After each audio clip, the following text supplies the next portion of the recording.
क्या हो रहा है? आ रही है ना? तो कल हमने संस्कृत व्याकरण के बारे में कुछ समझा था, उसकी एक बार वापस चर्चा करते हैं। संस्कृत का मैंने शब्द का अर्थ बताया था कि शुद्ध एवं परिमार्जित भाषा जो है वो संस्कृत कहलाती है। संस्कृत भाषा क्या है? जो शुद्ध एवं परिमार्जित भाषा है। व्याकरण क्या है? जो शब्दों की निष्पत्ति में जिससे हमें सहायता मिलती है वो व्याकरण है। तो इस तरह से हमने दोनों शब्द का अर्थ समझा था, संस्कृत एवं संस्कृत व्याकरणम। उसके बाद में मैंने बताया था पाणिनि ने तपस्या की, जो संस्कृत व्याकरण के जनक है। जो संस्कृत व्याकरण के जनक है पाणिनि, उन्होंने तपस्या की शंकर भगवान की, और शंकर भगवान ने नृतावसाने यानी नृत्य के एंडिंग टाइम में 14 बार डमरू बजाया। 14 बार डमरू बजाने से अलग अलग वर्ण मिले।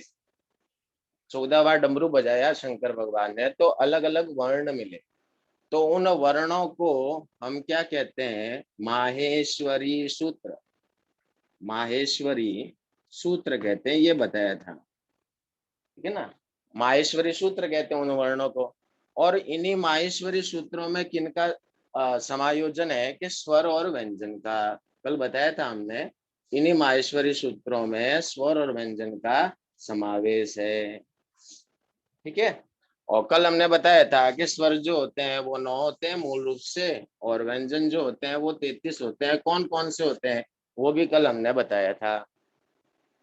ठीक है ना? और टोटल जो हमने निकाला कि भाई संस्कृत में वर्णमाला कितने अक्षरों की होती है? क्या 42? टोटल अपने 42 वर्ण आए थे। ठीक है ना? ये कल का जो आपका विषय था, कल का ये था।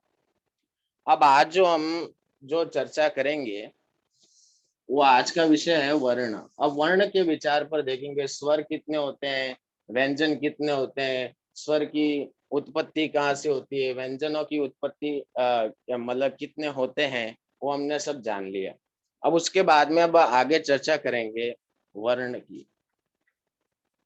क्या वर्ण का? वर्ण कल मैंने बताया था, वर्ण को अक्षर भी कहते हैं। वर्ण को अक्षर भी कहते हैं। अब अक्षर न देखें तो अक्षर का मतलब होता है न क्षरतीति अक्षर। न क्षरतीति अक्षर। न क्षरतीति अक्षर। तो अक्षर का, अक्षर किसे कहते हैं? न क्षरती, अर्थात क्षर किसका होता है? जो क्षर का मतलब होता है नाशवान। ठीक है ना? न क्षरतीति, जिसका कभी भी नाश नहीं होता है, वो क्या कहलाता है? अक्षर कहलाता है। वो क्या कहलाता है? अक्षर कहलाता है। और अक्षर को ही क्या कहते हैं? हम वर्ण कहते हैं। क्या कहते हैं? वर्ण कहते हैं। तो वर्ण की परिभाषा क्या हो गई? ठीक है, वर्ण की परिभाषा ये हो गई कि भाषा की छोटी से छोटी इकाई जिसके टुकड़े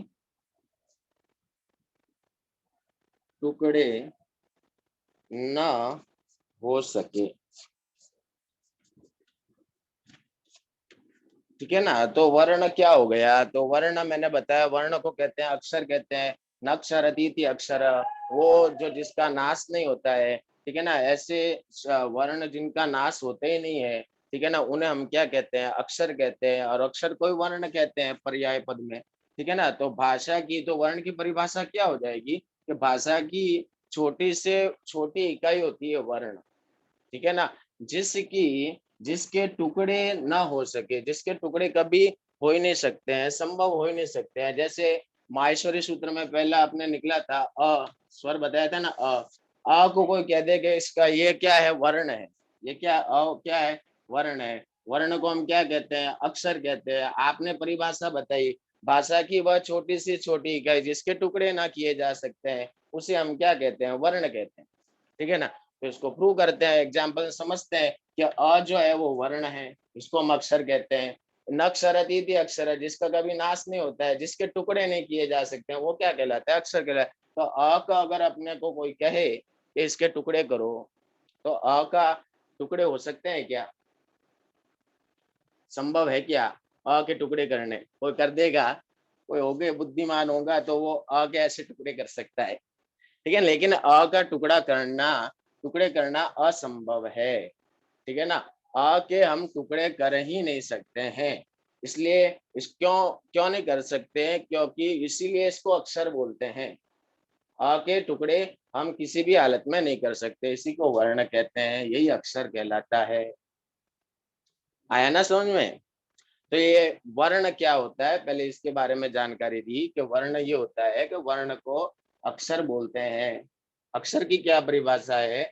नक्षरतीति अक्षर, जिसका कभी नाश नहीं हो सकता है, अर्थात ये अपन समझ सकते हैं जिसके टुकड़े ना हो सके, उसे हम क्या कहते हैं? क्या अक्षर। ठीक है, तो वर्ण की परिभाषा बना दी। क्या बनाई कि भाषा की छोटी इकाई है, ठीक है ना, जिसके टुकड़े किसी भी हालत में नहीं हो सकते, उसे हम क्या कहते हैं? अक्षर कहते हैं। और ये अ जो है, हमने लिखा सबसे पहले अ ई होना है, उसको लिखा, ठीक है ना, और लिखते ही पता चल गया है कि इसके टुकड़े नहीं हो सकते, इसके अक्षर। अब चलते हैं आगे। अब वर्ण कितने प्रकार के होते हैं, ठीक है ना, वर्ण कितने प्रकार के होते हैं, ठीक है ना, उसके बारे में जानेंगे। तो वर्णों के प्रकार देखते हैं। तो वर्ण हो गए, कल बताया था अपने, स्वर निकले थे ना माहेश्वरी सूत्र से। तो स्वर, स्वर, ठीक है ना। और दूसरा हो गया व्यंजन, ठीक है। और जो तीसरा हो गया वो आयोग अयोग वाह, ये हो रहा है अयोग वाह, ठीक है ना। वर्ण को समझ लिया। और वर्ण कितने प्रकार के होते हैं तो उसके बारे में समझते हैं कि वर्ण जो है वो स्वर होते हैं, और दूसरे होते हैं व्यंजन, और तीसरे होते हैं आयोग अयोग वाह, ठीक है। अब इसके बारे में हम जानकारी बाद में लेंगे, पहले सबसे पहले स्वरों को पढ़ेंगे, उसके तदनंतर हमारा विषय होगा व्यंजन, उसके बाद में चौथा तीसरा विषय होगा अयोग वाह। अयोग वाह जो वर्ण है वो कौन कौन से होते हैं? तो सबसे पहले हम स्वरों को लेते हैं। स्वर क्या होता है, ठीक है ना। तो कल हमने बताया था स्वर की संख्या टोटल कितनी होती है, टोटल कितने होते हैं स्वर? 9। 9 स्वर होते हैं ना, 9 स्वर, ठीक है। ये 9 स्वर होते हैं। और स्वर की क्या परिभाषा है? वर्ण की तो आपने परिभाषा बताई हमें, ठीक है। नक्षरतीति अक्षर, जिसके टुकड़े नहीं किए जा सकते हैं, वो क्या कहलाता है? अक्षर कहलाता है, ठीक है। अब स्वर आया, तो स्वर की क्या परिभाषा भाषा है? तो हम करेंगे कि स्वयं राजते, राजन्ते, राजन्ते इति स्वरा।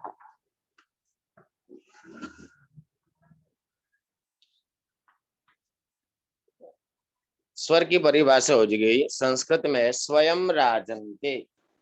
स्वयं राजन्ते अर्थात स्वयमेव, यानी इनके उच्चारण में अन्य किसी की अपेक्षा, अन्य किसी वर्ण की हमें सहायता ना लेनी पड़े, वो क्या कहलाते हैं? स्वर कहलाते हैं, ठीक है। इसको समझेंगे, ठीक है ना। स्वयं राजन्ते इति स्वराः, ठीक है ना। जैसे हमने बोला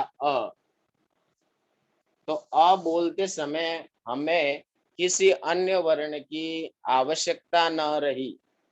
अ बोलना है तो अन्य किसी वर्ण की हमें आवश्यकता नहीं रही, तो इसलिए इसको बोलते हैं स्वर। ये स्वर की परिभाषा, स्वयं का इनका अस्तित्व होता है, इनको बोलने के लिए किसी अन्य वर्ण की आवश्यकता नहीं रहती है। अर्थात अगर किसी अन्य वर्ण को अगर क को बोलना है, ठीक है ना, तो क को हम जब तक नहीं बोल सकते जब तक उसमें का समावेश ना हो जाए। अ का समावेश जब तक नहीं हो जाए, जब तक हम क को बोल नहीं सकते। क भी आधा है, ठीक है ना, क भी क्या है? आधा है।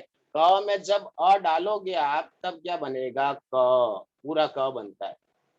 पहले क में क, तो क, तो अ की ध्वनि आई ना, अ की ध्वनि आई है इसमें, तो सिंपल सी बात हो गई, ठीक है ना? कि जो क ऐसे बोलते हैं तो वो हो गया आधा क, ठीक है ना? और क में जब अ डाल देते हैं तो पूरा बनता है क। तो अर्थात क तो क्या है? व्यंजन है। इसको व्यंजन के समय इसको अन्य से और चर्चा करेंगे। क क्या है? व्यंजन है।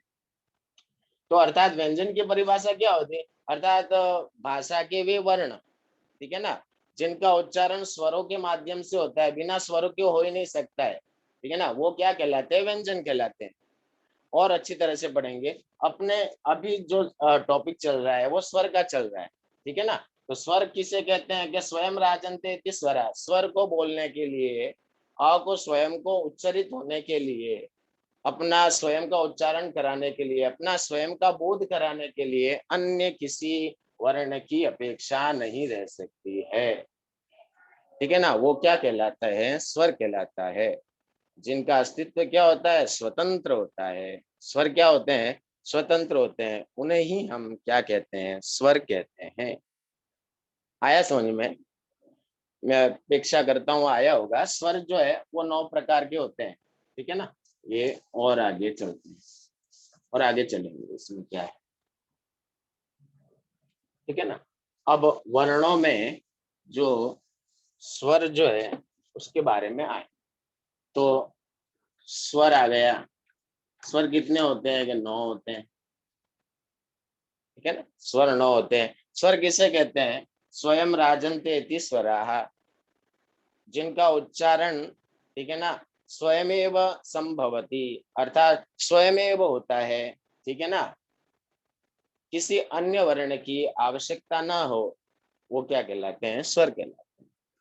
प्रूव भी कर दिया। कैसे? कि अ को बोलने के लिए अन्य वर्ण की क्या अपेक्षा है? कोई अपेक्षा नहीं है। लेकिन क को बोलने के लिए आपको अ जो है वो शामिल करना पड़ेगा, अ को मिलाना पड़ेगा। ई बोलने के लिए क में ई मिलाना पड़ेगा, बड़ी ई मिलाना पड़ेगा। तब क्या बनेगा? ई। तब क्या बनेगा? क, ठीक है ना? अर्थात किसी भी वर्ण को अगर बोलने के लिए, अगर किसी भी वर्ण को बोलने के लिए अगर स्वरों की आवश्यकता रहती है तो निश्चित रूप से वो क्या होगा? व्यंजन होगा। क्या होगा? व्यंजन होगा। और जिन वर्णों को बोलने में किसी स्वरों की अन्य किसी वर्ण की आवश्यकता ही नहीं पड़े, वो क्या होगा? स्वर होगा, ठीक है? आगे तो स्वर 9 प्रकार के बताए गए हैं। अब उन 9 प्रकार के स्वर कौन कौन से हैं, ठीक है ना? तो मैंने कल बताया था आपको 9 प्रकार के स्वर कौन कौन से होते हैं। पहला बताया अ, दूसरा बताया ई, उ, चौथा बताया री, ठीक है ना, पांचवा बताया ली, उसके अ ई उ री ली ए ओ और ऐ और औ, ये बताया 9 प्रकार के स्वर होते हैं, ठीक है ना? 1 2 3 4 5 6 7 8 और 9। तो 9 मैंने आपको स्वर बताया कि स्वरों की संख्या कितनी है, ठीक है? 9। अब हम स्वरों की टाइप पढ़ेंगे। टाइप पढ़ना भी आवश्यक है, फिर उसके बारे में उच्चारण होगा, फिर उच्चारण करके फिर उसको समझ में आएगा कि हाँ भाई ये स्वर होते हैं, ठीक है ना? अब स्वरों की टाइप पढ़ना है अपने को, ठीक है ना? ये 9 प्रकार के अब स्वरों का विभाजन इन्हीं 9 जो संख्या है ना, इन्हीं 9 संख्याओं में से हम क्या करेंगे? स्वरों का विभाजन कर देंगे, ठीक है ना? स्वरों का विभाजन कर, तो स्वरों का विभाजन करेंगे तो इनमें आपने देखा होगा, ठीक है ना, कि अ ये तो ह्रस्व स्वर है, ई ये भी ह्रस्व स्वर है, उ ये भी ह्रस्व स्वर है, री ये भी स्वर ह्रस्व स्वर है। फिर अब इसका अपने को पाणिनि के पाणिनि ने तो शंकर भगवान ने डमरू बजा के ये 9 जो स्वर थे वो दे दिए। अब अपने पाणिनि ने फिर बुद्धि लगाई कि इसको ह्रस्व भी आ सकता है, इसका दीर्घ भी हो सकता है, इसका प्लुत भी हो सकता है। तो फिर पाणिनि ने क्या है कि अलग स्वरों का जो है वो विभाग कर दिया। तो पहला जो विभाग किया, स्वर का पहला विभाग किया ह्रस्व स्वर, र, इसके बाद में स्वर, ह्रस्व स्वर, ठीक है, ये ह्रस्व स्वर, ठीक है ना। उसके बाद में दीर्घ स्वर, ठीक है ना। उसके बाद में प्लुत स्वर,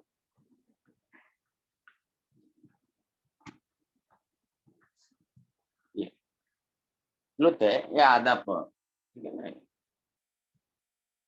प्लुत स्वर। तो पाणिनि ने अपनी बुद्धि से, ठीक है ना, इसका विस्तार किया है कि एक तो ह्रस्व स्वर होते हैं, एक दीर्घ स्वर होते हैं, ठीक है ना, एक क्या होते हैं, प्लुत स्वर होते हैं। तो सबसे पहले अपन चर्चा करेंगे ह्रस्व स्वर की, या ह्रस्व स्वर के बारे में बता दें, ठीक है ना। तो ह्रस्व स्वर की चर्चा करते हैं। तो पहला आया अपना जो स्वरों के विभाग में अपन पढ़ेंगे, सबसे पहले ह्रस्व, ह्रस्व स्वर, ह्रस्व स्वर। ह्रस्व का मतलब क्या होता है, छोटा, ठीक है ना, दीर्घ और लघु, लघु स्वर, ठीक है। ह्रस्व का मतलब क्या होता है, छोटा, तो इसको हम क्या कह सकते हैं, लघु स्वर भी कह सकते हैं, ठीक है ना, लघु स्वर भी कह सकते हैं, लघु। और क्या कह सकते हैं, और एक आता है कि एक मात्रिक भी कह सकते हैं, एक मात्रिक स्वर भी ह्रस्व स्वर को कहते हैं, एक मात्रिक स्वर भी कहते हैं। तो अब ह्रस्व को ही हम लघु कहते हैं, एक मात्रिक स्वर है, ठीक है ना। अब इन 9 जो पाणिनि ने, जो अपने को 9 स्वर कितने होते हैं, 9 होते हैं। अब इन्हीं में से डिवाइडेशन जो है वो पाणिनि अब करेंगे। तो इसमें ह्रस्व स्वर कौन कौन से हैं, इन 9 में से ह्रस्व स्वर कौन कौन से है, तो बताया गया कि अ, ठीक है ना, ई, उ, री, ठीक है, उसके बाद में री। ये कौन कौन से हो गए, ह्रस्व स्वर हो गए। ये कौन कौन से हो गए, ह्रस्व स्वर हो गए। तो अ, उसके बाद में ई, उसके बाद में उ, उसके बाद में री, उसके बाद में री। अब जो आने वाले जो ये जो 5 4 जो वर्ण है, कौन कौन से, ए, ओ, ऐ और औ, इनको हम क्या मानेंगे, इनको हम मानेंगे दीर्घ। तो ये भी समझ लेते हैं, ह्रस्व को हम, ह्रस्व स्वर हो गए, ये छोटे स्वर हो गए।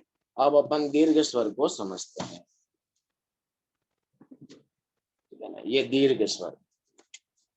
तो दीर्घ स्वर बताओ क्या होते हैं, ठीक है ना, ये दीर्घ स्वर। तो दीर्घ स्वर कौन कौन से हो गए, ए, ओ, ऐ और औ, ये दीर्घ स्वर हो गए, ठीक है ना। ये सबसे पहले तो ए, ओ, ऐ और औ, ठीक है ना। ये अब क्या होगा, अब क्या होगा इसमें, अब इसको भी दीर्घ बना सकते हैं। तो पाणिनि ने कहा कि जो अ है ये आ भी तो होता है, अ जो है ना वो आ भी तो होता है। तो ऐसे करके इसको क्या, मैं अ को आ भी बना दी, आ को भी शामिल कर लिया, ये भी दीर्घ स्वर है, बड़ा हो जाएगा। तो अब ई को क्या बना दिए, ये तो छोटा ही है, इसलिए इसको ह्रस्व स्वर के डिपार्टमेंट में रखा, अतः उसके विभाग में रखा। बड़ा ई हो तो किस में रखेंगे, कि दीर्घ स्वर के डिपार्टमेंट में इसको रखेंगे, ठीक है ना, ये ई। उसके बाद में ऊ तो यहाँ पर छोटा है, इसको ह्रस्व में रखा, बड़े में बड़ा करेंगे तो क्या हो जाएगा, ऊ, ये बड़ा, बड़ा, ठीक है ना। उसके बाद में री, तो री जो है, ठीक है ना, री, तो री को जो है, ये तो छोटा री है, छोटा, इसको छोटा री लिखने का प्रकार ऐसा होता है, ये री, ये जो री होता है वो छोटा री है, ठीक है ना। बड़ा री कैसे लिखेंगे, ऐसे, ऐसे करेंगे, ठीक है ना। इसको ये तो कर दिया, ये तो छोटा री हो गया ना, इसको बड़ा री ऐसे करेंगे, ऐसे, ये बड़ा री, ठीक है, तो हो गया आ, ई, उ और री। ठीक है ना, आ, ई, उ और री, तो ये बड़ा री हो गया। ठीक है ना, तो देखो अब स्वरों की संख्या क्या हो गई, क्या स्वरों की संख्या, अब देखो विभाजन के हिसाब से चलेंगे। ठीक है ना, तो ह्रस्व स्वर हमने क्या बताया, ह्रस्व स्वर क्या बताया, ह्रस्व स्वर बताया आपने अ, ई, उ, री और री, ये बताए। उसके बाद में दीर्घ कौन से बताया आपने, कि ये ह्रस्व स्वर तो ये हो गए। अब दीर्घ कौन कौन से बताए, कि ए हो तो ए, ओ, ये तो है ही है दीर्घ, बड़ा ए और बड़ा ओ, छोटा ए और छोटा ओ। ठीक है ना, उसके अलावा चार आपने और बता दिए, क्या बता दिए, आ, ई, उ और री, ये बताए थे ना चार, आ, ई, उ और री, ये कितने हो गए। ठीक है ना, आ, ई, बड़ा ई और बड़ा ऊ और बड़ा री, ये बड़ा री। ठीक है ना, स्पष्ट दिख रहा होगा। ठीक है ना, तो यहाँ पर देखिए, तो ह्रस्व का जो है ना वो विभाग अलग है। ठीक है ना, ह्रस्व के विभाग में कौन कौन से वर्ण आते हैं, कि अ, ई, उ, री और ली, ये वर्ण आते हैं। उसके बाद में यहाँ से जो है वो विभाग किसका हो जाएगा, कि दीर्घ स्वर का हो जाता है, ए, ओ, आई और औ। ठीक है ना, उसके बाद में इसी को हम दीर्घ कर ही सकते हैं, पाणिनि ने बुद्धि का उपयोग किया कि हाँ कि ये ह्रस्व इसको दीर्घ में डालना है, तो आ दीर्घ में आ जाएगा आ, उसके बाद में ई, उसके बाद में उ और उसके बाद में री। तो कितने हो गए टोटल, एक दो, ठीक है ना, एक दो तीन चार पांच, ये तो ह्रस्व स्वर हो गए, और एक दो तीन चार पाँच छह सात आठ, ये क्या हो गए, दीर्घ स्वर हो गए। तो दीर्घ स्वरों की संख्या कितनी हो जाएगी, आठ हो जाएगी। और ह्रस्व स्वरों की संख्या कितनी हो जाएगी, ह्रस्व स्वरों की संख्या कितनी हो जाएगी, पांच। कितनी हो जाएगी, पांच। ह्रस्व स्वर कितने हैं, कि पांच है। कौन कौन से हैं, कि अ, ई, उ, री और री, तो इनको मिला के इन पांच वर्णों के पांच संख्या हो गई, तो पांच क्या हो गए, ह्रस्व स्वर हो गए, और आठ क्या हो गए, दीर्घ स्वर हो गए। ए ओ, ऐ, औ, आ, ई, उ, री, ये हो गए दीर्घ स्वर। तो ये हो गए आठ दीर्घ स्वर की संख्या, और आठ और पांच कितने हो गए, 13। तो कुछ जगह जो है वो 13 स्वर भी मानते हैं, कुछ स्वरों की संख्या 13 भी मानते हैं। तो यहाँ पर सिंपल सा है, अगर स्वर कितने हैं इनकी अगर बात हो, तो स्वर कितने हैं, क्या 9 है। अगर विभाग कोई कहते हैं कि विभाजन के अनुसार कितने होते हैं स्वर, तो विभाजन के अनुसार तो 13 होते हैं। क्या होते हैं, 13 होते हैं। ठीक है ना, आया होगा समझ में, मैं ऐसी अपेक्षा करता हूँ। आया ना समझ, आपको कैसा लगा, ठीक है। ठीक है, आगे चलते हैं। ठीक है, तो ये 13 विभाजन हो गए। अब आगे चलते हैं। आगे हो गया कि स्वर आपने बताया था, स्वर, तो स्वर आपने बताया कि पहले तो बताया ह्रस्व स्वर, ठीक है ना, उसके बाद में बताया दीर्घ स्वर, उसके बाद में कौन सा बताया, प्लुत स्वर। तो प्लुत अपना बाकी रह गया, प्लुत बाकी रह गया। ठीक है ना, प्लुत को भी समझ लेते हैं। ठीक है ना, तो ह्रस्व, ह्रस्व में कौन कौन से कितने होते हैं, ह्रस्व स्वर कितने होते हैं भाई, तो होते हैं पांच। कौन कौन से होते हैं, कि अ, ई, उ, री और ली, ये पांच। दीर्घ स्वर कितना हो गया, कि इन पांचों को तो दीर्घ करना ही है, सॉरी इन चारों को दीर्घ करना है, री का दीर्घ नहीं होता है, ये ध्यान रखना। ठीक है ना, इन चारों को दीर्घ करना ही है। चारों का दीर्घ क्या करना है, कि आ, उसके बाद में बड़ा ई, बड़ा ऊ, ठीक है ना, बड़ा ऊ, और रिकार बड़ा, ये तो छोटा, उसके बाद में ऐसा और लगा देते हैं तो रिकार ये क्या हो जाता है, बड़ा री हो जाता है। ठीक है ना, उसके बाद में ए, छोटा ए और छोटा, बड़ा ए, उसके बाद में ओ और औ। किसी के मन में ये जिज्ञासा भी अभी उठ रही होगी, अंग ये भी होते हैं ना, ठीक है ना। तो वो मैंने पहले लिख दिया था कि स्वर कितने प्रकार के होते हैं, वर्ण कितने प्रकार के होते हैं, मैंने बताया था, स्वर, व्यंजन और अयोग वाह। तो अयोग वाह में उनको मैंने अंग अह को शामिल किया है, वो हिंदी में क्या उन्होंने ऐसे ही बता दिया। ठीक है ना, तो इसको सही, तो दीर्घ हो गया, ठीक है ना, ह्रस्व दीर्घ, ठीक है ना। तो ह्रस्व स्वरों की संख्या कितनी हो गई, 1 2 3 4 5, ठीक है। दीर्घ स्वरों की संख्या कितनी होगी, 1 2 3 4 5 6 7 8, और 8 और 5 कितने हो गए, 8 और 5 कितने हो गए, 13। तो 13 क्या हो गए कि स्वर हो गए, किसके अनुसार हो गए, कि स्वर के विभाजन के अनुसार तो स्वर 13 होते हैं, और वैसे स्वर की संख्या जो होती है वो क्या होती है, 9 होती है मूल रूप से, ठीक है ना। अब अपनी बारी आई प्लुत की, तो प्लुत को बताओ, ठीक है ना। अब बताओ प्लुत को, कैसे प्लुत, ठीक है ना। अब इसमें एक बात और समझनी थी अपने को, कि भाई ये तो ह्रस्व स्वर को आपने लघु स्वर भी कहा, और एक मात्रिक स्वर का क्या कहा, एक मात्रिक स्वर कहा। ह्रस्व को हमने एक मात्रिक स्वर कहा ना, एक मात्रिक स्वर कहा। अब दीर्घ को क्या कहेंगे, ठीक है ना। तो दीर्घ को गुरु कह देंगे, क्या कहेंगे, गुरु स्वर भी कहते हैं। दीर्घ स्वर को क्या कहते हैं, गुरु स्वर भी कहते हैं। गुरु का मतलब क्या होता है, बड़ा। लघु का मतलब क्या होता है, छोटा। तो गुरु स्वर भी कहते हैं। उसके बाद में कौन सा है, और क्या कहते हैं कि द्विमात्रिक, क्या कहते हैं, द्विमात्रिक। दीर्घ स्वर को हम क्या कहते हैं, द्विमात्रिक स्वर भी कहते हैं, है ना। ये दीर्घ स्वर अच्छी तरह से पढ़ना है। बाकी और कोई समझना है अपने को क्या है कि भाई गुरु स्वर और द्विमात्रिक स्वर होता है, ठीक है। अब आगे चलते हैं प्लुत। अब ये गुरु कैसा है, द्विमात्रिक, एक मात्रिक, और फिर विचार करेंगे, अपन विचार करेंगे इसके ऊपर। अपन चलते हैं अभी प्लुत की तरफ। तो प्लुत स्वर को बता दीजिए क्या है प्लुत। प्लुत स्वर में क्या होगा कि भाई प्लुत स्वर वो होते हैं, ये जो प्लुत स्वर का एक अन्य नाम जो होता है ना, वो त्रिमात्रिक होता है। क्या होता है, त्रिमात्रिक। प्लुत स्वर को हम त्रिमात्रिक भी कहते हैं, मात्रिक। प्लुत स्वर को हम क्या कहते हैं, त्रिमात्रिक भी कहते हैं। अब प्लुत स्वर में किन किन को शामिल किया गया है, अभी जिज्ञासा उठ रही होगी आपके मन में, ठीक है, कि एक मात्रिक क्या होता है, द्विमात्रिक क्या होता है, त्रिमात्रिक क्या होता है।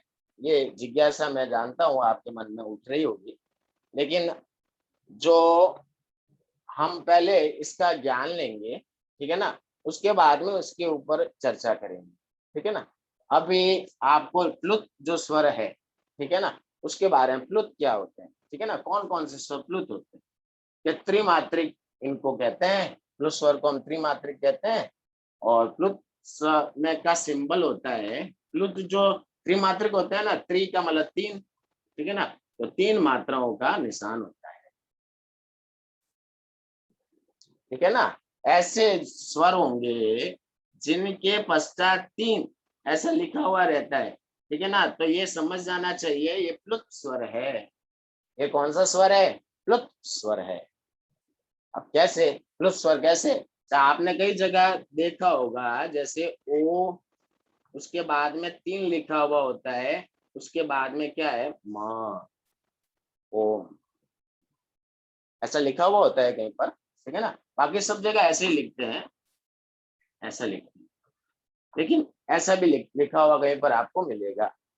तो इसका मतलब ये है कि ये 3 लगा दिया ना, ओ के बाद में ये स्वर है, स्वर के बाद में 3 लगाते हैं, अर्थात त्रिमात्रिक हो गया। त्रिमात्रिक का मतलब क्या हो गया, प्लुत स्वर हो गया। ये क्या हो गया, प्लुत, ठीक है ना, ये प्लुत स्वर हो गया। तो अब प्लुत स्वर में अब जो मूल जितने भी स्वर है ना, स्वरों की संख्या कितनी होती है, तो 9 होती है। तो 9 स्वरों को सबसे पहले यहाँ लिखो, अ ई, ठीक है ना, उसके बाद में उ, उसके बाद में री, उसके बाद में, उसके बाद में अ ई उ री, री, ए, री को शामिल नहीं किया गया है प्लुत में, ठीक है ना, ये ध्यान रखना। ए, ओ, छोटा ओ, बड़ा आई, और बड़ा औ, ठीक है ना। ये यही थे 1 2 3 4 5 6 7 8 ली को मैंने माइनस कर दिया है, इससे हटा दिया है, ली स्वर को हटा दिया। क्यों? ली स्वर का कुछ कुछ विद्वान होते हैं ना तो उनको दीर्घ मानते हैं ली को, ना इनको क्या मानते हैं प्लुत मानते हैं ली स्वर को, ठीक है ना, इसलिए हटा दिया है, ठीक है ना। अब इन सभी के आगे 3 का सिंबल बना दो आप, 3 का सिंबल बना दो, ठीक है ना, तो ये प्लुत स्वर हो गए। कॉमा लगा दीजिए इनके सबके आगे, ठीक है ना, तो ये क्या हो जाएंगे? प्लुत स्वर हो जाएंगे। आया समझ में? ठीक है ना, ये प्लुत स्वर है, ठीक है। प्लुत। तो यहाँ पर त्रिमात्रिक, इसको इनको हम क्या कहते हैं? त्रिमात्रिक स्वर भी कहते हैं, इनको हम त्रिमात्रिक स्वर भी कहते हैं, ठीक है ना। जिन स्वरों में ऐसे निशान आपको मिलेंगे तो वहां पर त्रिमात्रिक स्वर होगा, ठीक है ना। तो ह्रस्व, दीर्घ और प्लुत। अब आगे चलेंगे कि अब ह्रस्व, दीर्घ और प्लुत, इन तीनों को मिलाकर हम देखें तो स्वरों की संख्या कितनी होती है बताओ? तो 13 तक तो हम पहुंच गए, 13 तक तो हम पहुंच गए। ह्रस्व को मिलाया, ह्रस्व 5 और दीर्घ 8, 8 और 5 13। उसके बाद में इसको मिला लेते हैं प्लुत को, 1 2 3 4 5 6 7 8, 8 और 13 कितने हो गए? 21, ठीक है ना। तो 21 टोटल जो स्वर हो गए वो क्या हो गए? 21 यहाँ पर पहुंचे, ठीक है। तो ये इस तरह से होता है, ये समझ में आया होगा, ठीक है ना। इसको मैं समझता हूँ कई तरह की आपके मन में शंकाएं उठ रही होगी, अभी समाधान हो जाएगा उसका, ठीक है ना। अभी आपके समाधान हो जाएगा, जो शंकाएं हैं अभी समाधान हो जाएगा। इसको पहले आपने पढ़ा है, ठीक है ना। जो शंकाएं उठ रहे हैं अभी मैं जानता हूँ कौन कौन सी शंकाएं हो सकती है, ठीक है ना। अभी अभी इसको समझाते हैं, ठीक है ना। अब देखो ये स्वर, स्वर अगर कोई पूछे कि स्वर के मूल कितने होते हैं, मेरे को ये बताओ मूल कितने होते हैं, तो आपको ये कहना है कि 9 स्वर होते हैं। आपको ये क्या कहना है कि 9 स्वर होते हैं। अब पाणिनि ने अपने बुद्धि का प्रयोग किया, ठीक है ना। बुद्धि के प्रयोग के अनुसार उन्होंने क्या किया? स्वर का विभाजन कर दिया। तो अगर आपको कोई पूछे कि विभाजन के अनुसार, विभाजन के अनुसार, ठीक है ना, अनुसार स्वरों, स्वर कितने होते हैं, ठीक है ना, स्वर विभाजन के अनुसार स्वर कितने हैं भाई? ये 21 स्वर होते हैं। क्या कुछ कुछ कहेंगे या कुछ कुछ अपने को पता होना चाहिए, क्या कुछ कुछ 22 भी कहेंगे, 22 होते हैं। तो 22 इन्होंने क्यों माना? कि द्रि को भी मान लिया, द्रि को भी मान लिया तो वो 22 हो गए, ठीक है ना। तो अब विभाजन के अनुसार अपने जो स्वर है वो कितने हो गए? 21 हो गए, ठीक है ना। अब वो 21 स्वर कैसे हो गए? ह्रस्व स्वर, ह्रस्व, जो ह्रस्व है, ह्रस्व स्वर कितने हो गए? 5 हो गए। कौन कौन से हो गए? अ ई उ री लृ, ये 5 हो गए ह्रस्व स्वर। दीर्घ स्वर कितने हुए? ठीक है ना, दीर्घ स्वर कितने हुए? दीर्घ स्वर हो गए 8। कितने हो गए? 8। अ ई उ री, ठीक है ना, इसको ही दीर्घ कर दो, आ ई उ री, और उसके बाद में ए आई ओ औ, ये हो गए दीर्घ स्वर, ठीक है ना। 8 और 5 अभी तक 13। उसके बाद में प्लुत, प्लुत स्वर को भी ले लिया, तो प्लुत स्वर कितने गए? 8, ठीक है। तो इनको टोटल अपन ने कर लिया तो क्या आ गए? 21 संख्या आ गई इनकी, क्या आ गई? 21 संख्या आ गई। अब कुछ जो है वो 22 भी मानते हैं, ठीक है ना, 22 भी इसको मानते हैं। तो वो 22 इसलिए मानते हैं क्योंकि वो लृ को भी शामिल कर रहे हैं, ठीक है ना। बस ये अपने को बताना है, स्वर टोटल जो हो गए ये हो गए। ठीक है, अब हम मूल विषय पर आते हैं, ठीक है ना। ये मैं समझता हूँ कि आपने कुछ मतलब समझा होगा, ठीक है ना। अब ये कोई सामान्य है, कोई दिक्कत वाली बात नहीं। अब इसमें जो स्वर है, अब इसका स्वर का हम उच्चारण करेंगे, ठीक है ना, स्वर, ठीक है ना। तो ह्रस्व स्वर कौन कौन से होते हैं, कि ह्रस्व स्वर कौन कौन से होते हैं, कि अ, उसके बाद में ई, उसके बाद में उ, उसके बाद में क्या है, री, उसके बाद में क्या होते हैं, ली। ये जो होते हैं वो ह्रस्व स्वर होते हैं, ठीक है ना। ह्रस्व को छोटा भी कहते हैं, अर्थात लघु स्वर भी कह सकते हैं। लघु स्वर भी क्या कहते हैं, लघु स्वर भी कहते हैं, लघु स्वर भी कह दिया। उसके बाद में क्या कहा आपने, इसको कहा कि एक मात्रिक स्वर कहा। तो ये एक मात्रिक क्या होता है ये बताओ। तो मैंने कहा था विचार करेंगे इसके ऊपर। तो एक मात्रिक का मतलब होता है एक जो पलक झपकाते हैं, ये जो पलक झपकाते हैं ना, एक पलक झपकने में जितना समय लगता है वो एक मात्रिक। तो इन वर्णों को बोलने में अपने को केवल समय लगना चाहिए, केवल एक मात्रिक का समय लगना चाहिए।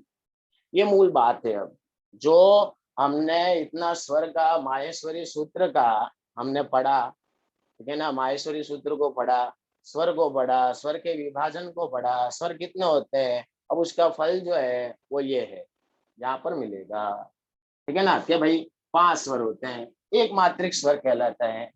अर्थात एक मात्रिक को हम एक सेकंड भी कह सकते, एक सेकंड भी कह, ठीक है।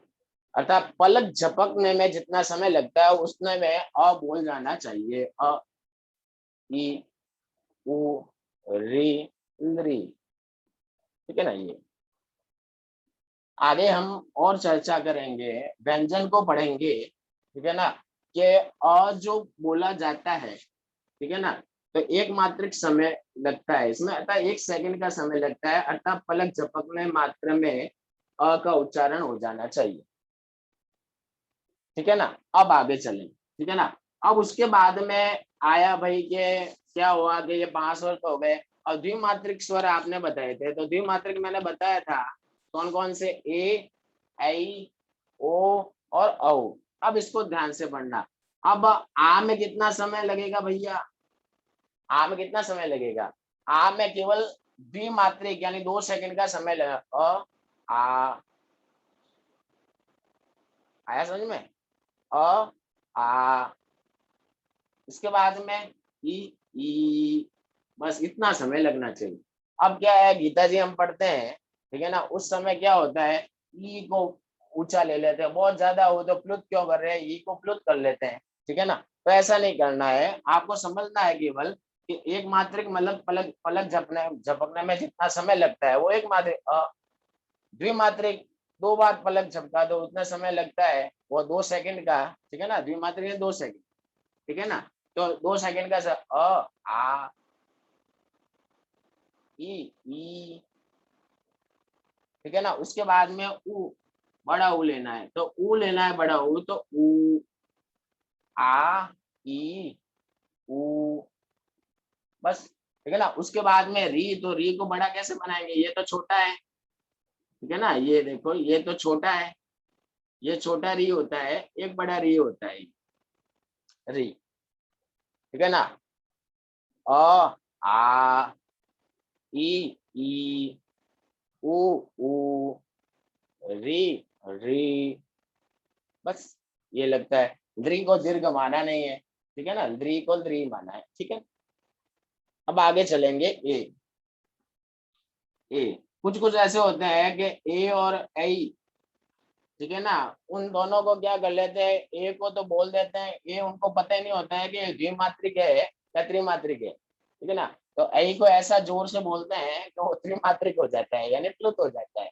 आ रहा है ना, समझ में आ रहा है ना, जो समझता है वो समझ में आ जाएगा, ठीक है ना। तो यहाँ पर ए जो है, अब ए है, तो अब इसको ए को बोलेंगे तो क्या बोलेंगे, ये एक इसमें विभाजन किया हमने कि ये एक मात्रिक शब्द स्वर तो ये हो गए, एक मात्रिक स्वर तो ये हो गए। अब क्या हो जाएगा, द्विमात्रिक, द्विमात्रिक यानी दीर्घ करना है, आ, ई, उ, री, ए, ऐ, ओ, औ। इसमें अब गलती अपनी कहाँ होती है ये बता देता हूँ, ठीक है ना। गलती ये होती है कि हम क्या करते हैं कि ए और ऐ बोलना होता है, तो उन दोनों में बहुत हम फर्क कर देते हैं। इनका जो ये दोनों जो है ना, ये ए और आई, इसके बाद में ओ, छोटा ओ और क्या होता है, बड़ा ओ, ये होता है। ठीक है ना। एक मात्रिक तो ये, द्विमात्रिक की चर्चा कर रहे हैं। तो अब ए आई, तो ए और आई में कोई फर्क नहीं है। विभाजन के अनुसार ये दीर्घ स्वर होता है, ये दीर्घ स्वर है, और इनको हम क्या कहते हैं, द्विमात्रिक कहते हैं। क्या कहते हैं, द्विमात्रिक कहते हैं। ठीक है ना। तो इनके बोलने में कितना समय लगना चाहिए, 2 सेकंड का समय लगना चाहिए। अर्थात समय का कोई इसमें मतलब कटिबद्धता नहीं है कि इसको ए और आई में अलग समय लगता होगा, ओ और औ में अलग समय लगता होगा। समय नहीं लगता है, समय इसमें सेम ही लगेगा। समय इसमें क्या लगेगा, सेम ही लगेगा। ए आई, ओ और औ, है समझ में। तो समय इसमें सेम ही लगेगा, 2 सेकंड का समय ही लगेगा। गलती हुई होती है कि हम ए और आई ऐसे जोर से बोल देते हैं। ठीक है ना। तो ऐसा नहीं है, समय एक ही लगेगा, लेकिन उच्चारण में भिन्नता है, उच्चारण में भिन्नता है। ठीक है ना। उच्चारण में भिन्नता है कि ए और आई में फर्क होता है। ठीक है ना। बोलते हैं हम, क्या बोलते हैं, ए और आई, आई बोलते हैं, आई क्या बोल देते हैं, आई, आई बोलते हैं, आई और ई बोल देते हैं। ठीक है ना। ये गलत हो जाता है। ए और आई ऐसे बोलना है। ओ और औ, औ नहीं बोलना है, औ ऐसे बोलते हैं। क्या गलती होती है, ओ को बोलते हैं औ, ये गलती होती है। और ए को बोलते हैं आई, क्या बोलते हैं, आई, ये गलती है। अब हमारी गलती नहीं है ये, क्योंकि जो विद्यालय में सिखाया जाता है ये सिखा, ए आई ओ औ, औ, औ बोल, औ बोलना सिखा है। क्या है, क्या आप देखो, स्वयं देखेंगे तो है क्या इसमें। ठीक है, ये आई है क्या, ठीक है ना, ये आई नहीं है। आ, आ, आई नहीं बोलना है, इसको बोलना है आई। क्या बोलना है, आई, ए आई, ओ औ, औ, औ बोलना है। अ में, ठीक है ना, औ की मात्रा है। ठीक है ना। तो यहाँ पर औ, ठीक है ना, क्या बोलना है, औ, सिंपल सा है। ठीक है ना। आई नहीं बोलना है। ठीक है ना। और औ नहीं बोलना है, ये दोनों नहीं बोलोगे ना आप, ये इसको और इसको, ये दोनों समझने की बातें हैं। ए को आई नहीं बोलना है, और ओ औ को आउ नहीं बोलना है, आउ, आउ बोल दिया तो खोटा हो जाएगा। आउ नहीं है, इसको समझेंगे तो अपने को समझ में आ जाएगा कि ये ए की मात्रा है, ए। तो अपन बोल, ए को तो हम छोटे ए को तो क्या बोल रहे हैं, ए, और बड़े ओ को क्या बोल रहे हैं, आई। ये क्यों भाई, और छोटा ए बोल रहे हो तो बड़ा ए में क्या है, इस सेकंड का समय, कुछ समय में तो कोई परिवर्तन है, बोलने में थोड़ा सा दिक्कत है। आई, ए आई, ओ औ, बस ये समय लगाना है। इसके उच्चारण स्थान पर भी हम जाएंगे, इसके उच्चारण स्थान पर भी जाएंगे। चिंतनीय विषय नहीं है, अभी तक अपना प्रवेश हुआ है, लेकिन क्या है, मैं ये चाहता हूँ कि भाई ये अपने को जानकारी होनी आवश्यक है। ठीक है ना। इसके उच्चारण स्थान पर जाएंगे तो सम्यक रूप से और इस पर प्रयास किया जाएगा। लेकिन अभी जो बात बताई जा रही है वो स्वरों की बात जानते हैं, तो स्वर में वास्तव में क्या होता है। ठीक है ना। और हम किस तरह से इसको बोल बोल के गलती कर बैठते हैं। ठीक है ना। तो इसमें क्या होता है, ए को आई नहीं बोलना है। आई नहीं बोलोगे तो ऑटोमेटिकली आप आई जो है वो बड़ा बोलना सीख जाओगे। आओ नहीं बोलना है, ठीक है ना, तो ऑटोमेटिकली आप क्या है, औ बड़ा जो बोलना है वो सीख जाओ। ठीक है ना। ये दोनों भाई गलती को हटा दो, माइनस पॉइंट को, माइनस पॉइंट को हटा दो। ठीक है ना। तो प्लस पॉइंट अपने आप उजागर हो जाता है। गलती को हटाई दी, दोष हट गए तो गुण अपने आप आ जाएगा। ठीक है ना। तो दोष हट जाने चाहिए। तो आई और औ नहीं बोलोगे तो ऑटोमेटिकली ए आई ओ औ ऐसे बोलना है, ए आई ओ औ। इसके उच्चारण स्थान पर भी अपन चर्चा करेंगे, तो फिर अपन और अच्छी तरह के इसको पढ़ेंगे। ठीक है ना। तो आज का विषय यहाँ पर ही संपूर्ण होता है। अब इसको विषय पर बस 2-3 मिनट का समय और लूंगा आपका, ठीक है ना। विषय को एक बार पुनः आपके सामने रख देता हूँ, ताकि आपको आज का विषय जो है पूरा सम्यक रूप से समझ में आ जाए, ठीक है।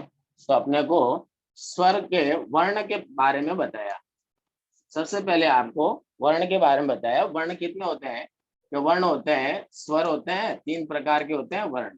कितने होते हैं? 3 प्रकार के। कौन कौन से होते हैं? स्वर, व्यंजन, उसके बाद में अयुग्मवाह। पहले कह देता हूं, मैंने अंग और अह की चर्चा नहीं की है। मैंने अंग और अह की, अयोगवा में कौन कौन से वर्ण शामिल होते हैं? अंग, अनुस्वार और ये विसर्ग, ये शामिल, इसकी मैंने चर्चा नहीं की है, ठीक है ना। मैंने अभी जो स्वर, जो व्यंजन कितने होते हैं कि 33 होते हैं, ठीक है ना। और स्वर कितने होते हैं कि भाई गिनती के अनुसार कितने होते हैं, तो भाई मूल रूप से जो स्वर है ना वो 9 होते हैं। मूल रूप से स्वर कितने होते हैं? वही 9 होते हैं, ठीक है ना। अगर विभाजन करोगे ना, ह्रस्व दीर्घ विभाजन करिया, तो ह्रस्व स्वर जो है ना, ह्रस्व, ये ह्रस्व जो स्वर है ना वो हो जाएंगे अपने 5, उसके बाद में दीर्घ हो जाएंगे, दीर्घ हो जाएंगे 8, और प्लुत भी क्या हो जाएंगे? 8 हो जाएंगे। तो उस ऐसे मिला के टोटल जो है वो 13, सॉरी 21, ठीक है ना। कुछ कुछ लोग होते हैं वो 22 भी मानते हैं, क्योंकि वो ली को जो है वो स्वीकार कर लेते हैं। ली को हटाओगे तो 21 हो जाएंगे, ली को नहीं हटाओगे 22। बस ये अपने पढ़ा। अभी व्यंजन की बात नहीं हो रही है ना, अयोगवा की बात हो रही है, ठीक है ना। अब ह्रस्व स्वर के बारे में पढ़ा। ह्रस्व स्वर क्या होता है? तो मैंने बताया एक मात्रिक होता है भैया।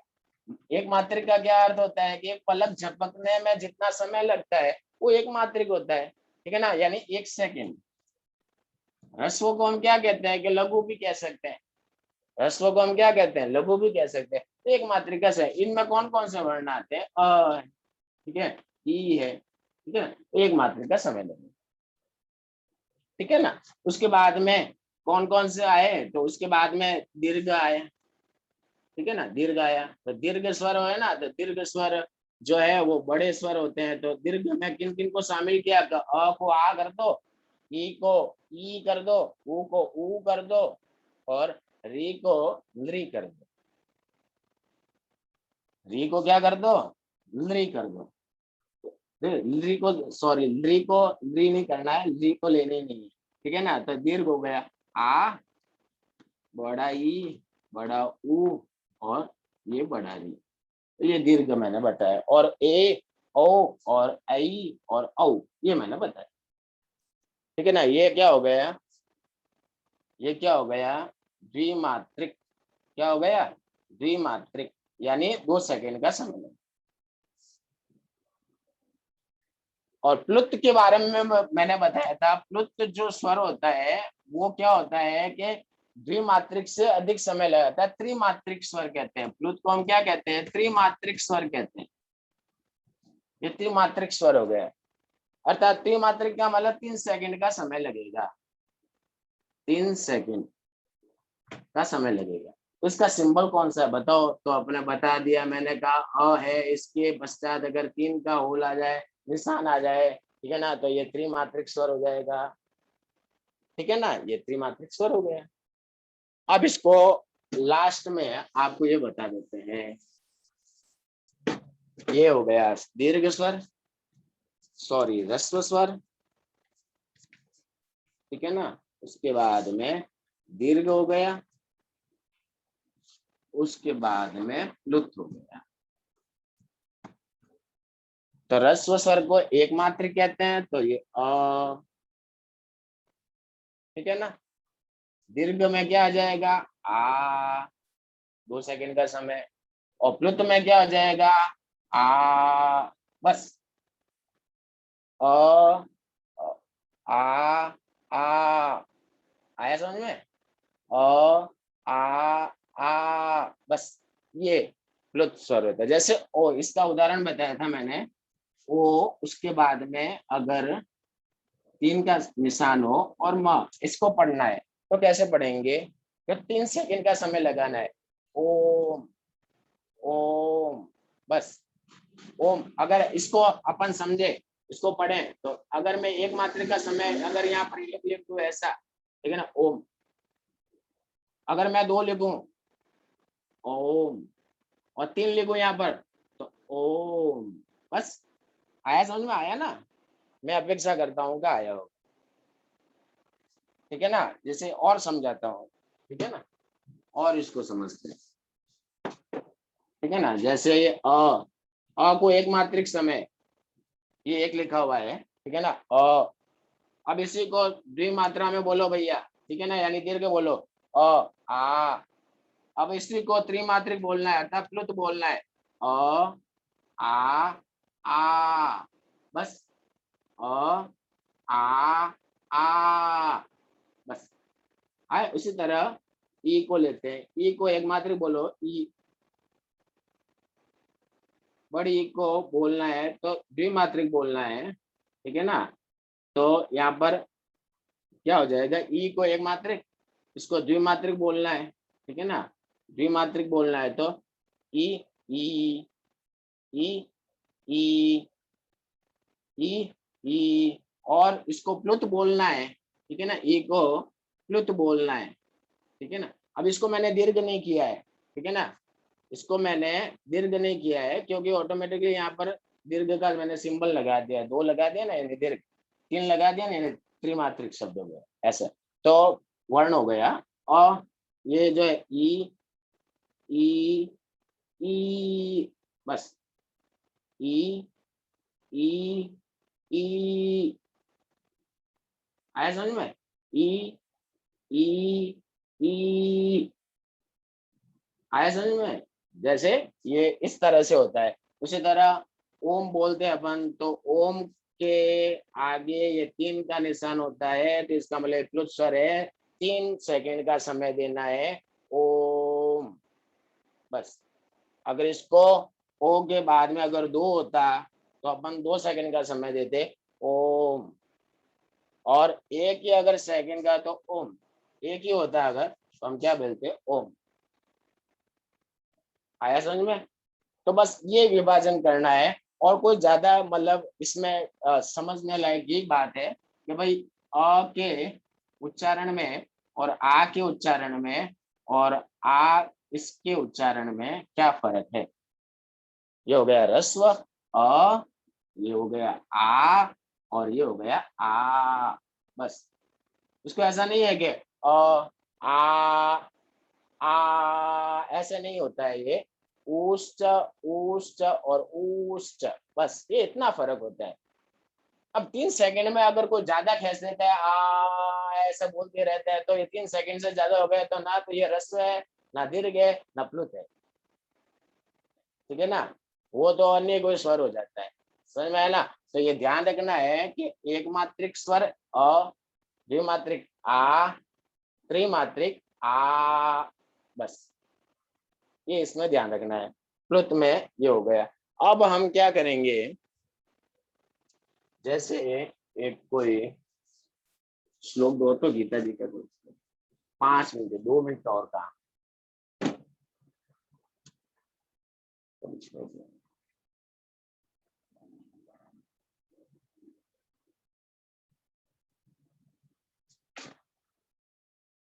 जैसे गीता जी का श्लोक होता है, एतद योनीनि भूतानि भूतानि। अब इसमें अपने को अप्लाई करना है कि भाई अप्लाई करना तो आना चाहिए ना। तो भाई हम स्वर के बारे में जानकारी प्राप्त कर ली, स्वर को बोलना भी सीखा, ठीक है ना। अब इसको अपने को अप्लाई करना है, ठीक है ना, कि भाई कैसे अप्लाई करते हैं। तो एतत्, इसमें तो कोई समस्या नहीं है। ह्रस्व और दीर्घ के बारे में जानना है ना, ह्रस्व और दीर्घ, ठीक है ना, इसके बारे में जानना है। प्लुत जो स्वर होता है ना, वो कम जगह पर ही प्रयुक्त होता है, मतलब नहीं कि प्राय कई कई जगहों पर प्रयुक्त होता है। वेद में इसका ज्यादा प्रचलन है, ठीक है ना, पुराण में ज्यादा प्रचलन नहीं है, लेकिन अपने को ज्ञान होना चाहिए, ठीक है ना। वेद में प्लुत स्वर का ज्यादा प्रयोजन होता है।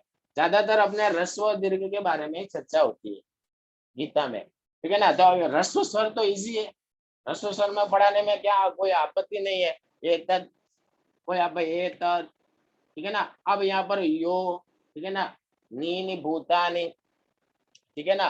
तो यो में अब अपने को यहाँ पर ध्यान रखना है, ठीक है ना।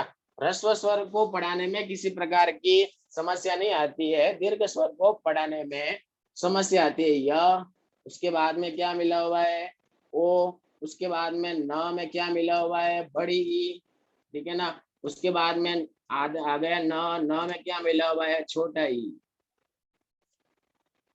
तो य में क्या होता है, ओ बोलना है, क्या बोला है, यो, ठीक है ना, यो। तो य में ओ को बोलना है। कई कई बच्चे होते हैं या कोई होते हैं, वो य में ओ को बोलते नहीं है। ए तद यो, यो, तो ओ स्वर दीर्घ है ना, दीर्घ है ना, तो उसके अनुसार बोलना है, यो, ए तद यो। उसके बाद में न में एक ही मात्रा आ गई बड़ी, तो न में एक ही मात्रा बड़ी हो गई, तो क्या हो गया, नी बड़ा आ रहा है यहाँ पर, नी क्या आ रहा है, बड़ा आ रहा है। ए तद यो नी नी, ठीक है ना, नी नी। बस इसमें, अब इसमें ये नहीं होना चाहिए कि नी को आप न में जो ई का जो स्वर है, बड़ी ई का जो स्वर है, वो इतना लंबा ले लो, ठीक है ना, इसको इतना लंबा ले लो कि ये प्लुत हो जाए, क्या हो जाए, प्लुत, प्लुत का भी ऊपर हो जाए, ठीक है ना, इतना नहीं लेना है, ठीक है ना, समझे ना। एतद योनि नि भूतानि, ऐसा योनि, योनि नहीं। अब गलती क्या होता है, एतद, ठीक है ना, न में एक ही मात्रा छोटी बोल देते हैं,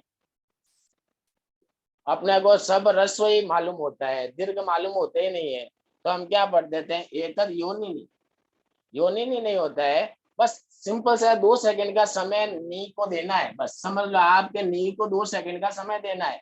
नी योनि नी, एतद योनि नी, तो योनि नी, तो 1 सेकंड का समय, न को केवल आपने नी को 1 सेकंड का समय दिया है अभी तक, तो कैसे चलेगा काम। नी को केवल आपको क्या करना है, केवल 2 सेकंड का समय देना है, ठीक है ना, योनि नी, बस ये समझना है, योनि नी, बस। और इसमें काम एक और होता है, अगर दीर्घ का सही ढंग से उच्चारण होता है ना, तो आगे आने वाला जो वर्ण है ना, उनका भी सम्यक रूप से उच्चारण होता है, ठीक है ना। अब न में जब ई की मात्रा आप छोटी बोलोगे ना, सॉरी बड़ी बोलोगे ना, तो जो बाद में आने वाला वर्ण है ना, ठीक है ना, वो ऑटोमेटिकली ह्रस्व हो जाता है, क्या हो जाता है, ह्रस्व हो जाता है, अर्थात उसका ऑटोमेटिकली उच्चारण जो है, स्वयं वो उच्चारण है, वो सटीक जाता है। नहीं तो क्या होता है, आगे ह्रस्व का दीर्घ का ध्यान नहीं रखा, तो आगे वाला वर्ण खोटा हो जाता है, ठीक है ना, आगे वाला वर्ण ऑटोमेटिकली खोटा हो जाएगा। एक गलती के चक्कर में फिर दूसरी गलती हो जाती है। आया सुनिए, इसके आगे चलेंगे, और आगे चलेंगे, और जैसे भूतानी, भूतानी, अब भूतानी, तो अब ऐसे नहीं है कि अब ये दीर्घ है तो भूतानी। अब इसमें पाठ करते हैं ना, जब पढ़ते हैं या अध्ययन, अध्ययन और अध्यापन में, दोनों में फर्क होता है, अध्ययन करना और एक क्या करना, अध्यापन करना, स्वाध्याय करना, स्वाध्याय। तो आपने स्वाध्याय करते हैं, तो स्वाध्याय में अपन क्या करते हैं, एतद योनीनि भूतानि, भूतानि, एतद योनीनि भूतानि। लेकिन जब हम स्वाध्याय करेंगे, तब अपन क्या है, जो अच्छे जो विद्वान होते हैं, वो भी क्या बोलते हैं, एतद योनीनि भूतानि, सिंपल सा है। लेकिन जब अध्यापन कराया जाता है, ठीक है ना, तो इसमें ये होता है कि भ में भैया ऊ की मात्रा बड़ी है, तो थोड़ा सा ध्यान रखो, भ में ऊ की मात्रा बड़ी है, तो भ में, भ आधे भ में ऊ डाला हुआ है, वो ऊ जो है वो बड़ा है, अर्थात ये द्विमात्रिक स्वर है। द्विमात्रिक यानी 2 सेकंड का समय देना है, वो ज्यादा लंबा नहीं खींचना है, भूतानी। एक छोटा ऊ बोलता, तो मैं कैसे बोलता, छोटा ऊ को कैसे बोलता, भूतानी, भूतानी, भूतानी, दोनों में फर्क है। बस इतना सा अपने को समझना है, को ज्यादा नहीं समझना है। भूतानी और भूतानी, भूतानी और भूतानी, ऊ में क्या फर्क है, ऊ और बड़ा ऊ, बस सिंपल सा है, बड़ा ऊ क्या है, ऊ। और आपको ऊ को अगर आप प्लुत कर दोगे, ऊ भूतानी, ऐसा नहीं पढ़ना है, ठीक है ना। लेकिन जब पढ़ाया जाता है, तब एक बार बच्चों को ध्यान केंद्रित कराने के लिए अपने को ये बताना पड़ता है कि भैया यहाँ पर भूतानी, भूतानी ऐसे पढ़, ठीक है ना। लेकिन जो है वो सामान्य वे में जब स्वाध्याय किया जाता है या सामूहिक रूप से जब हम पाठ करते हैं, तब ऐसे अगर अगर कोई बोलता है एतद योनिनि भूतानि, अगर बच्चे ऐसे बोलने लग जाएंगे तो भूतानी के चक्कर में, ठीक है ना, जो आगे वाला जो वर्ण है वो क्या है, या रस में भंग हो जाता है, ठीक है ना।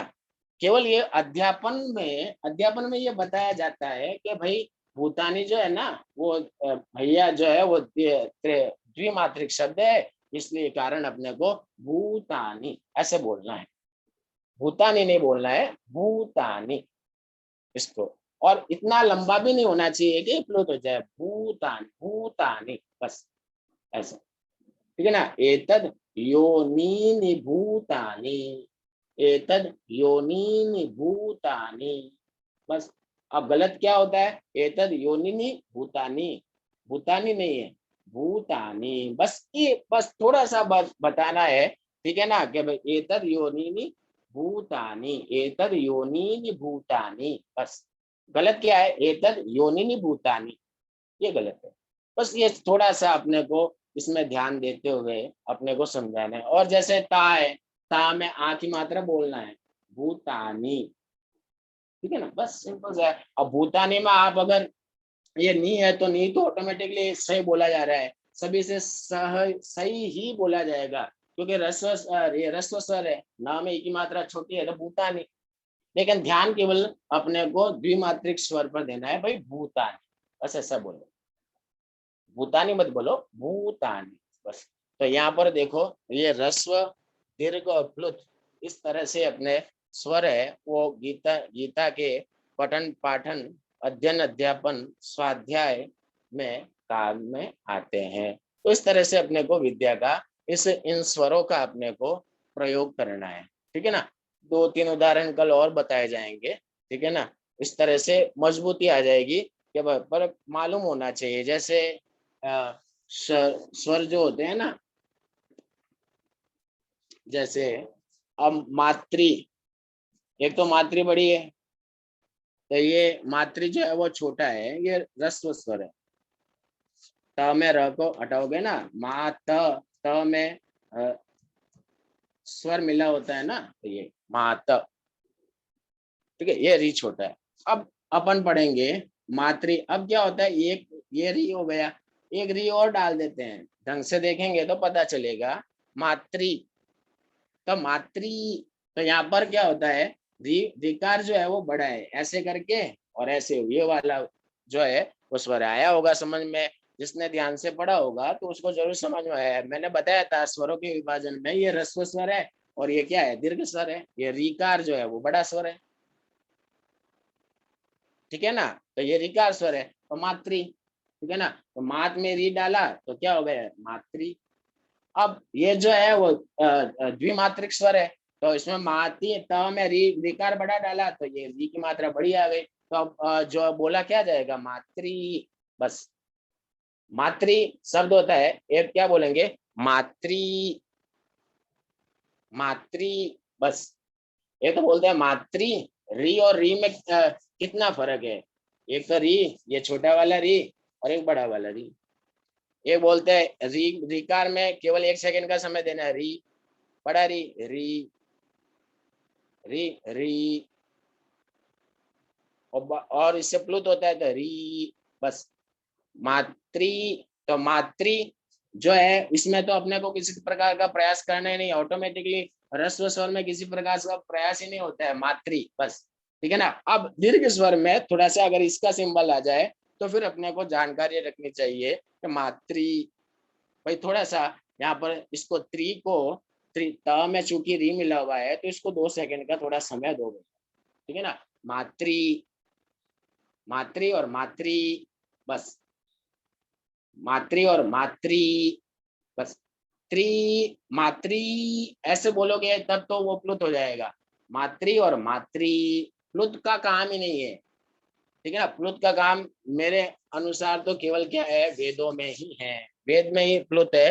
बाकी पुराण में लगभग मैंने देखा है प्लुत स्वर का प्रयोग प्राय प्राय बहुत कम ही होता है या होता ही नहीं है, ठीक है ना। तो मातृ और मातृ, ठीक है ना, बस सिंपल सा ये बताना है और ये समझना है अपने को। और भी कई उदाहरण ऐसे गीता में आए हैं, आप कल जो है वो भेज भी सकते हैं कि ये मातृ है, इस तरह से कहना चाहिए।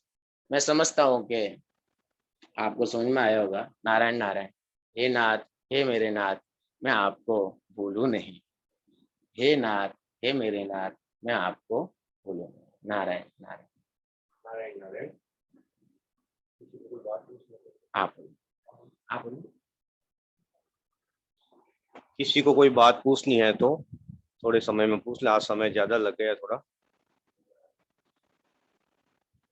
किसी को कोई डाउट हो तो पूछ सकते हैं, नहीं तो समापन करते हैं।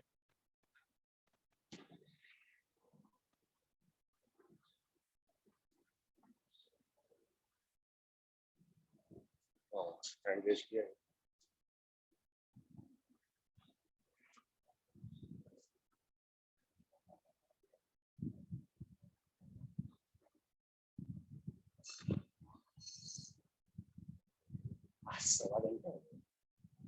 हाँ नीमा जी बोलिए। रिकॉर्डिंग भेजेंगे ना जी, इसकी आज की क्लास की रिकॉर्डिंग भेजेंगे ना? रिकॉर्डिंग भेजेंगे क्या? पूछ सकते हैं। हाँ भेजेंगे जी। हाँ, मेरे लेट हो गया था इसलिए। और कोई?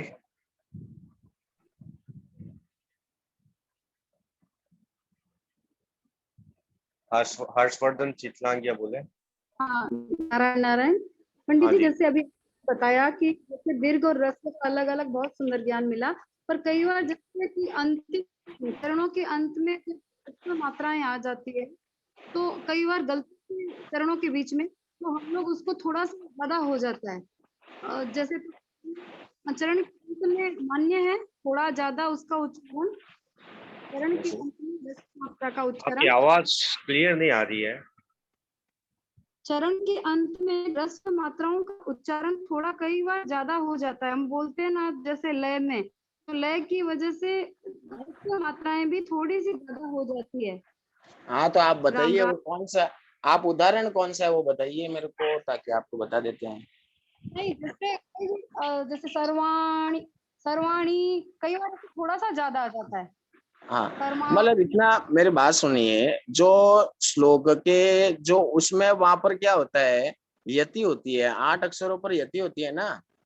हम्म। तो जो 4 चरण होते हैं श्लोक के, प्रथम चरण, द्वितीय चरण, तृतीय चरण और चतुर्थ चरण। तो क्या है कि प्रत्येक जो श्लोक के चरण के 8 अक्षरों के बाद में विराम आता है। जी। तो वहां पर विराम आता है ना, तो थोड़ा सा अपने को भेद, जैसे दीर्घ स्वर आता है वहां पर दीर्घ आ जाए, ठीक है ना, प्लुत तो आएगा ही नहीं। प्लुत तो कहीं पर भी मेरे को नहीं लगता है आएगा, दीर्घ आता है, ठीक है ना। तो जैसे एतद योनि और कोई आपको अगर कोई चरण मालूम हो तो आप बताइए, जैसे कोई चरण हो तो।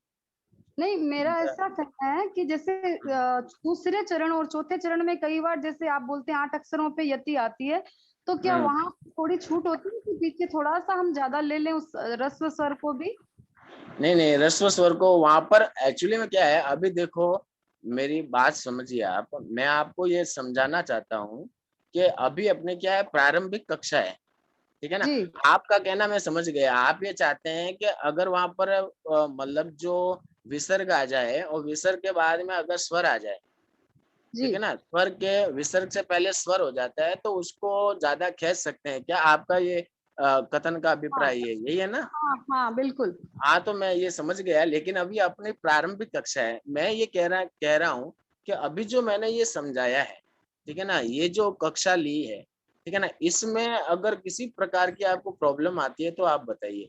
बाकी अपन नहीं। जब आगे के जब विसर्ग का ज्ञान लगेंगे ना, जब अयोगवाह को पढ़ेंगे ना अपन, भाई जी। अभी तो अपने स्वरों को पढ़ा है, तो हाँ स्वरों का किस तरह से अपने को यूज लेना है, ठीक है ना, ह्रस्व और दीर्घ का समझते हुए अपने को किस तरह से यूज लेना है स्वर का, वो श्लोकों में वो अपने पढ़ा है, ठीक है ना। अब व्यंजन पढ़ेंगे, फिर व्यंजन के बाद में हम अयोगवाह पढ़ेंगे, अयोगवाह पढ़ने के पश्चात हम इनके उच्चारण स्थान देखेंगे, ठीक है ना। अयोग वाक के फिर उच्चारण स्थान देखिए, फिर क्या है कि आप वाला क्वेश्चन जो है वो अनिवार्य होता है। ठीक है ना। अभी मेरे को नहीं लगता है कि ये वो अनिवार्य है, वो उस समय जब अयोग वाह को पढ़ाएंगे ना अपन, वर्ण के 3 प्रकार बताए थे मैंने, स्वर, व्यंजन और अयोग वाह। ठीक है ना। तो अयोग वाह को पढ़ाएंगे ना, तब उसमें ये चर्चा आएगी कि भाई विसर्ग है, विसर्ग से पहले ये स्वर आया है। ठीक है ना। तो उसको विसर्ग को अपन किस तरह से उच्चारित करें, क्या ही जो है वो बड़ा हो जाएगा। मैं आपका प्रश्न समझ गया। ठीक है ना, कि जैसे ही नी ण में ई की मात्रा बड़ी आ गई, उसके बाद में विसर्ग आ गया, तो नी ऐसे नहीं, पढ़ेंगे या नी नहीं ही। आएगा। हाँ जैसे जी विसर्ग नहीं आएगा। सर्वम हाँ सर्वं च मयि पश्यति। पश्यति है, जैसे ये है? है, छठे अध्याय का 30वां श्लोक। तो हाँ सर्वं च मयि पश्यति, तो यहाँ पे कोई विसर्ग नहीं है। मैं सिर्फ ह्रस्व मात्रा का ही पूछ रही हूँ आज के टॉपिक हाँ, को तो देखते हुए। तो रस्व में तो कोई प्रॉब्लम ही नहीं है। ठीक है ना। हाँ, तो रस्व में किसी कई प्रकार की बार प्रॉब्लम नहीं है, क्योंकि एक बार पश्यति, बस सिंपल सा है, पश्यति। पश्यति अगर आ जाता है, ठीक है ना, कहीं पर आता नहीं है वैसे। पश्यति, पश्यत, पश्यन्ति, पश्यति बनेगा पश्यन, और पश्यन्ति और पश्यत क्षत्रिय प्रत्यय में बनता है। पश्यन्ति मतलब देखते हुए। ठीक है ना। स्त्री अगर पश्य, पश्यन, पश्यन्ति और पश्यत ये आता है। ठीक है ना। तो उसमें पश्यति जो है वो ई की, वहां पर ई की मात्रा बड़ी आ जाती है कहीं कहीं पर क्षत्रिय प्रत्यांत शब्द में। ठीक है ना। तो पश्यन्ति ऐसे पढ़ देंगे, बस। बस ती, बस सिंपल सा है, पश्यति और पश्यन्ति, बस भाई, ई और ई, सही है। बस। हाँ, पर द्विमात्रिक और त्रिमात्रिक, बस सिंपल सा है। और प्लुत ठीक कभी आएगा नहीं। ठीक है। है। तो गीता जी में है ही नहीं, खैर ठीक है। हाँ कोई नहीं, ठीक है। नारायण नारायण। और कोई समस्या होता है आप अवश्य पूछिएगा। ठीक नहीं है नहीं, ना। जरूर और मैं आपने जो टॉपिक जरूर पढ़ाया ना, देखो अब क्या है कि जैसे आगे बढ़ेंगे स्वर, अब स्वर का लिया, फिर अपन व्यंजन का लेंगे, फिर अपन अयोग वाह का लेंगे, फिर इसको अच्छी तरह से, पर अपने को अच्छी तरह से ज्ञान मिल जाएगा। बस ये है। बस अभी मेरा जो विषय है, जो अभी अपने स्वर आज का पढ़ा है, ठीक है ना, तो आपको इसमें किसी प्रकार की समस्या हो तो आप अवश्य पूछें। नारायण। नारायण नारायण पंडित जी।